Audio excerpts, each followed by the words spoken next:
ఇప్పుడే నా ముందు మాట్లాడిన వాళ్ళ ద్వారా విన్నాను, చదువుదామని తీసుకున్నాను.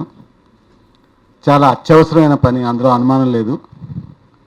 ఎందుకంటే కులం గురించిన ఆ యాతన సమాజం అనుభవిస్తోంది.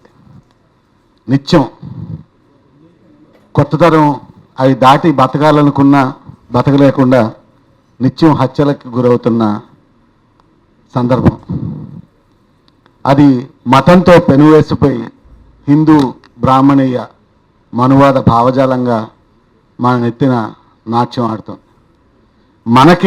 మన దేశానికే ఉన్న ఈ ప్రత్యేకతని మనం అందరం కలిసి, మన నరనరాల్లో ఉన్న కులం ఒక సోషల్ క్యాపిటల్ కొంతమందికి.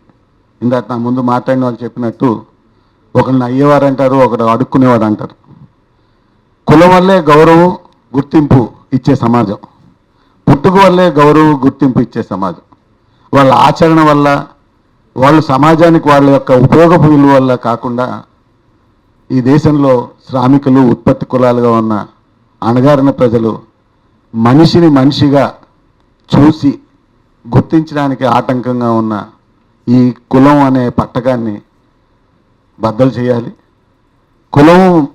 కులమే కాదు, కుల మతాలు దాటి గురజాడ అప్పారావు ఎప్పుడు అన్నట్టు, మతములన్నీ మాసిపోవును, జ్ఞానం ఒకటి నిలిచి వెలుగును అన్నారు.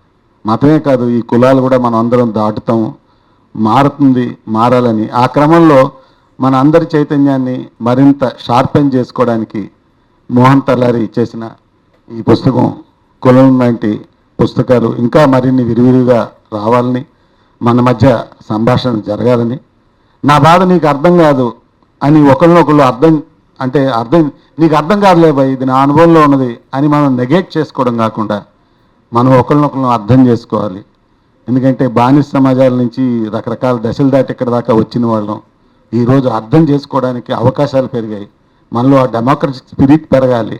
కేవలం నేపథ్యం వల్ల మనిషిని పక్కకు పెట్టడం అనేది తొలగి, ఇది మనందరి మధ్య మరింత గట్టి ఐక్యతకి ఇటువంటి పుస్తకాలు మనలో ఉన్న లోపాలు సరి చేసుకోవడానికి ఉపయోగపడతాయని, అలాంటి సాహిత్య సాంస్కృతిక రంగంలోనే విప్లవోద్యమ భావజాలంతో పనిచేస్తున్న విరసం తప్పనిసరిగా దీన్ని మనసారా ఆహ్వానిస్తూ, ఇలాంటి కృషికి మా వంతుగా మేము కూడా కలిసి నడుస్తామని, ఎప్పుడు ఉంటామని, ఈ అంతరాల దంతల వ్యవస్థని మనందరం బద్దలుగొట్టే మనం అనుకుంటున్న సమసమాజం వైపు మనంతా నడుస్తామని తెలియజేస్తూ, అనుకోకుండా అయినా ఈ అవకాశం ఇచ్చినందుకు నా తరఫున, విప్లవ రచయితల సంఘం తరఫున, ఎన్నెలపిట్ట ప్రచురణ మన మిత్రుడు శేషు, అలాగే అనువాదం చేసిన మోహన్ తలారి గారికి మరోసారి అభినందనలు చెబుతూ, పుస్తకాన్ని ఆదరిద్దాం, విరివిగా తీసుకెళ్దాం. పుస్తకాలను చాలా విరివిగా ఒక ఏమంటారు